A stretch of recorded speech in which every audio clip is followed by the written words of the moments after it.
Assalamualaikum, selamat pagi anak-anak.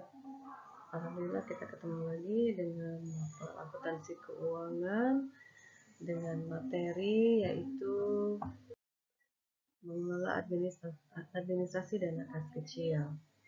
Nah, apa saja yang harus disiapkan dalam mengelola administrasi dana kas kecil ini? Yang pertama yaitu menyiapkan pengelolaan administrasi dana kas kecil, kemudian mengidentifikasi mutasi dana kas kecil, dan mencatat mutasi dana kas kecil. Baik, dana kas kecil merupakan sejumlah uang kas atau uang tunai yang disediakan perusahaan untuk membayar pengeluaran-pengeluaran yang jumlahnya relatif kecil dan tidak ekonomis bila dibayar dengan cek. Contohnya yaitu pembelian materai, perangko, rekening telepon, rekening listrik, dan lain-lain. Nah, peralatan apa saja yang dibutuhkan untuk pengelolaan dana kas kecil?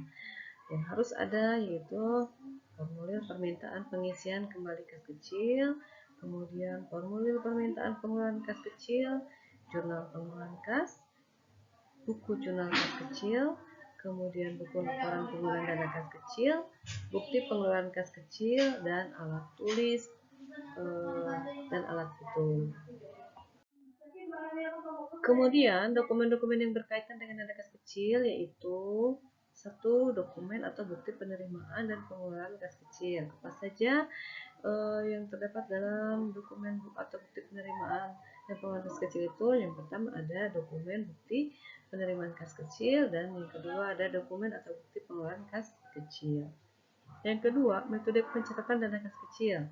Di sini ada dua metode pencatatannya, yaitu metode dana tetap dan metode dana tidak tetap. Kemudian ada perhitungan fisik dana kas kecil, dan yang terakhir ada selisih dana kas kecil. Baik, di sini ada dokumen bukti penerimaan dan pengeluaran kas kecil. Nah, dokumen bukti penerimaan kas kecil adalah dokumen yang berkaitan dengan penerimaan kas kecil dari kas besar sebagai pembentukan dana kas kecil. Berikut adalah contohnya. Ini adalah contoh bukti penerimaan kas untuk pengisian kas kecil. Kemudian yang kedua adalah dokumen atau bukti pengeluaran kas kecil. Nah, dokumen atau bukti pengeluaran kas kecil ini adalah dokumen yang berkaitan dengan pengeluaran-pengeluaran kecil yang sering terjadi dalam suatu perusahaan. Berikut adalah contoh bukti pengeluaran kasnya. Yang kedua, di sini ada metode pencatatan dana kas kecil. Nah, yang pertama ada metode pencatatan dana kas kecil berkaitan dengan pembentukan awal serta proses menjurnal mutasi kas kecil yang digunakan. Nah, metode pencatatan dana kas kecil tergantung dari kebijakan akuntansi perusahaan yang telah disepakati dan dapat menggunakan metode dana tetap atau dana tidak tetap. Yang pertama, kita lihat metode dana tetap. Nah, ciri-ciri penerapan metode dana tetap pada kas kecil ini adalah sebagai berikut. Yang pertama, pengelola kas kecil mengumpulkan bukti-bukti pengeluaran yang telah dilakukan sesuai kewenangannya. Kemudian yang kedua, penggantian dana kas kecil dilakukan dengan penarikan cek yang sama jumlahnya dengan dana kas kecil yang sudah dikeluarkan, sehingga dana kas kecil tersedia kembali. Kemudian yang ketiga, pada saat dilakukan penggantian dana kas kecil, bukti-bukti pengeluaran kas kecil dicatat dalam jurnal pengeluaran kas sebagai pengeluaran kas kecil. Ini berikut adalah contoh-contoh transaksi yang berhubungan dengan pembentukan dana kas kecil menurut metode dana tetap. Ya, ini transaksinya. Di sini ada 6 transaksi dari mulai pembentukan dana kas kecil, kemudian ada penggunaan dana kas kecil yang diberikan untuk perlengkapan kantor dan untuk biaya keamanan, kemudian untuk biaya listrik, telepon, air. Nah, kemudian di sini ada transaksi diterima bukti-bukti tanggal 7 dan 10 Agustus. Kemudian tanggal 15 Agustusnya kas kecil diisi kembali. Jurnal yang dibuat untuk transaksi kas kecil di atas adalah sebagai berikut.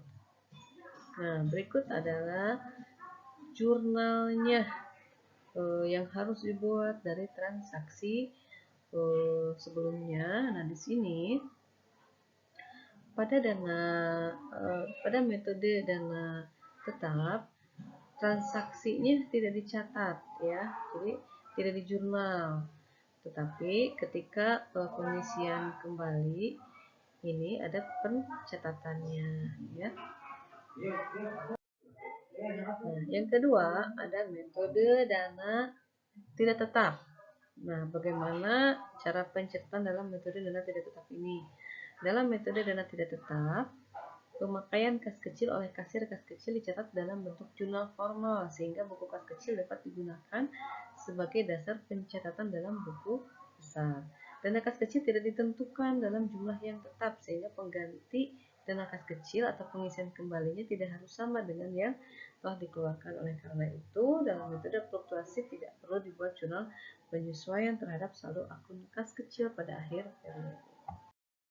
Nah, ini contoh transaksi yang menggunakan dana fluktuasi atau dana tidak tetap.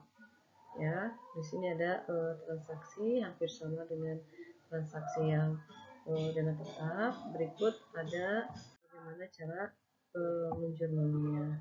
Nah, ini cara membuat jurnal berdasarkan metode dana tidak tetap atau dana fluktuasi.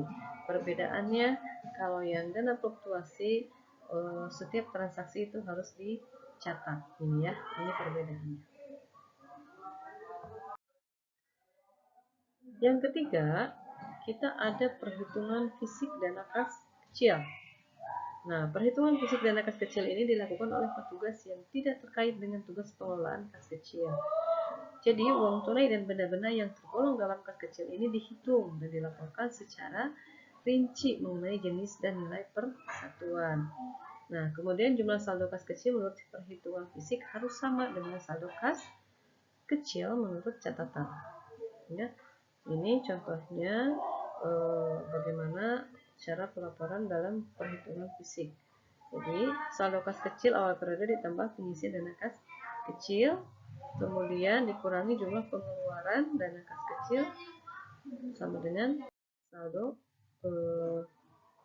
pengeluaran kas kecil. Nah, ini berikut adalah contoh berita acara perhitungan fisik kas kecil ya. Jadi dihitung semua uang kertas atau uang logam yang tersisa, nanti dibandingkan dengan catatannya apakah ada selisih atau sama dengan catatan si bukti fisiknya. Ya, apabila ada selisih maka harus dibuat jurnal selisih kas kecilnya.